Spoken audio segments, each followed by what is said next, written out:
Mateo chapter 10. At pinalapit niya sa kanya ang kanyang 12 alagad at binigyan niya sila ng kapamahalaan laban sa mga karumal-dumal na espiritu upang mapalabas nila at upang kanilang mapagaling ang lahat ng sari-saring sakit at ang lahat ng sari-saring karamdaman.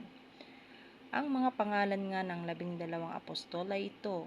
Ang una ay si Simon na tinatawag na Pedro, at si Andres na kanyang kapatid, si Santiago na anak ni Zebedeo at ang kanyang kapatid na si Juan, si Felipe at si Bartolome, si Tomas at si Mateo na maniningil ng buwis, si Santiago na anak ni Alfeo at si Tadeo, si Simon na Cananeo at si Judas Iscariote na siya ring sa kanya'y nagkanulo. Ang 12 ito'y sinugo ni Jesus at sila'y pinagbilinan na sinasabi, "Huwag kayong magsitungo sa alinmang daan ng mga hentil at huwag kayong magsipasok sa alinmang bayan ng mga taga-Samaria, kundi bagkus magsiparoon kayo sa mga tupang nangawaglit sa bahay ni Israel, at samantalang kayo'y nangaglalakad ay magsipag-aral kayo na magsasabi, ang kaharian ng langit ay malapit na. Mangagpagaling kayo ng mga may sakit, mangagpabangon kayo ng mga patay, mangaglinis kayo ng mga ketong, mangagpalabas kayo ng mga demonyo. Tinanggap ninyong walang bayad, ay ibigay ninyong walang bayad. Huwag kayong mangagbaon ng ginto, kahit pilak, kahit tanso sa inyong mga supot, kahit supot ng pagkain sa paglalakad, kahit 2 tunika, kahit mga pangyapak o tungkod, sapagkat ang manggagawa ay karapat-dapat sa kanyang pagkain. At sa alinmang bayan o nayon na inyong pasukin, siyasatin ninyo kung sino roon ang karapat-dapat, at magsitahan kayo roon hanggang sa kayo'y magsialis. At pagpasok ninyo sa bahay ay batiin ninyo ito, at kung karapat-dapat ang bahay, ay dumuon ang inyong kapayapaan. Datapwat kung hindi karapat-dapat ay mabalik sa inyo ang kapayapaan ninyo. At sinumang hindi tumanggap sa inyo, ni duminig sa inyong mga pananalita, pag-alis ninyo sa bahay o bayang yaon, ay ipagpag ninyo ang alabok ng inyong mga paa. Katotohanang sinasabi ko sa inyo, higit na mapagpapaumanhin ang lupa ng Sodoma at ng Gomora sa araw ng paghuhukom kaysa bayang yaon. Narito, sinusugo ko kayong gaya ng mga tupa sa gitna ng mga lobo, mangagpakatalino nga kayong gaya ng mga ahas, at mangagpakatimtimang gaya ng mga kalapati. Datapwat mangagpakaingat kayo sa mga tao, sapagkat kayo'y ibibigay nila sa mga Sanhedrin at kayo'y hahampasin sa kanilang mga sinagoga.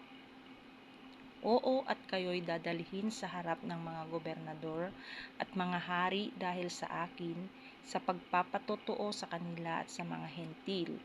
Datapwat pagka kayo'y ibinigay nila, huwag ninyong ikabalisa kung paano o kung ano ang inyong sasabihin, sapagkat sa oras na yaon ay pagkakaloob sa inyo ang inyong sasabihin. Sapagkat hindi kayo ang mangagsasalita, kundi ang Espiritu ng inyong Ama ang sa inyo'y magsasalita.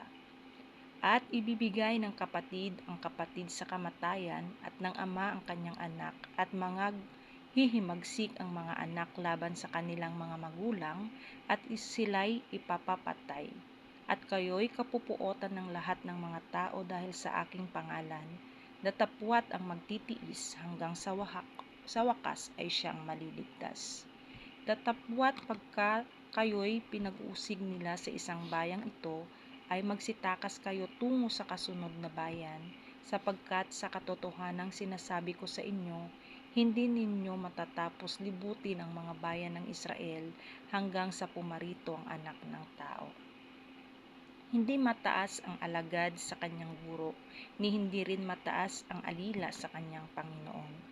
Sukat na sa alagad ang maging katulad ng kanyang guro, at sa alila ang maging katulad ng kanyang Panginoon. Kung pinangalan nilang Beelzebub ang Panginoon ng sangbahayan, gaano pa kaya ang mga kasangbahay niya? Huwag na ninyo silang katakutan sapagkat walang bagay na natatakpan na hindi mahahayag at natatago na hindi malalaman. Ang sinasabi ko sa inyo sa kadiliman ay sabihin ninyo sa kaliwanagan, at ang narinig ninyo sa bulong ay inyong ipagsigawan sa mga bubungan. At huwag kayong mga takot sa mga nagsisipatay ng katawan, datapwat hindi nangagkakapatay sa kaluluwa, kundi bagkus ang katakutan ninyo'y yaong makapupuksa sa kaluluwa at sa katawan sa impyerno.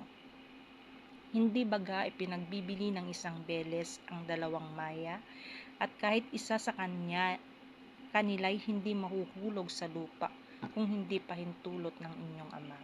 Datapwat maging ang mga buhok ng inyong ulo ay pawang bilang na lahat. Huwag nga kayo mga takot, kayo'y lalong mahalaga kaysa maraming maya. Kaya't ang bawat kumikilala sa akin sa harap ng mga tao ay kikilalanin ko naman siya sa harap ng aking Ama na nasa langit.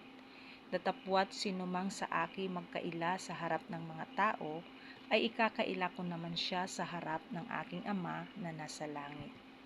Huwag ninyong isiping ako'y naparito upang magdala ng kapayapaan sa lupa, kundi ako naparito upang magdala ng kapayapaan kundi tabak. Sapagkat ako'y naparito upang papagalitin ang lalaki laban sa kanyang ama, at ang anak na babae laban sa kanyang ina, at ang manugang na babae laban sa kanyang biyanang babae. At ang magiging kaaway ng tao ay ang kanya ring sariling kasangbahay. Ang umiibig sa ama o sa ina na higit kaysa akin ay hindi karapat-dapat sa akin. At ang umiibig sa anak na lalaki o anak na babae ng higit kaysa akin ay hindi karapat-dapat sa akin. At ang hindi nagpapasan ng kanyang krus at sumusunod sa akin ay hindi karapat-dapat sa akin. Ang nakasusumpong ng kanyang buhay ay mawawalan nito, at ang mawalan ng buhay dahil sa akin ay makasusumpong niyaon. Ang tumatanggap sa inyo ay ako ang tinatanggap, at ang tumatanggap sa akin ay tinatanggap ang nagsugo sa akin. Ang tumatanggap sa isang propeta dahil sa pangalan ng propeta ay tatanggap ng ganti sa isang propeta. At ang tumatanggap sa isang taong matuwid dahil sa pangalan ng isang taong matuwid ay tatanggap ng ganti ng isang taong matuwid. At ang sinumang magpainom sa isa sa maliliit na ito ng kahit isang sarong tubig na malamig dahil sa pangalang alagad, katotohanang sinasabi ko sa inyo na hindi mawawala ang ganti sa kanya.